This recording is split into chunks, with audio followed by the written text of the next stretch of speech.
একটি ভবিষ্যতের শহরে একটি ছোট্ট রোবট থাকত। তার নাম ছিল টিকো। টিকো প্রতিদিন মানুষের কাজ সাহায্য করত, কিন্তু তার একটাই দুঃখ, তার কোনো বন্ধু ছিল না। একদিন শহরের বাইরে বাগানে টিকো একটি আঘাত পাওয়া চড়ুই পাখি দেখতে পেল। পাখিটির ডানা ভাঙা, উঠতে পারছে না। টিকো তার ধাতব হাত দিয়ে পাখিটিকে আলতো করে তুলে নিল এবং নিজের ঘরে নিয়ে গেল।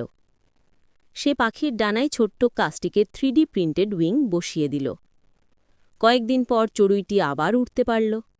আনন্দে এসে আকাশে চক্কর দিতে লাগল আর টিকোর চারপাশে উড়ে এসে গান গাইতে লাগল।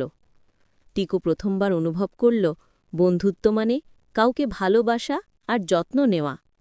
শহরের মানুষ অবাক হয়ে দেখল একটি রোবট আর একটি ছোট্ট চড়ুই একসাথে খেলছে, হাসছে।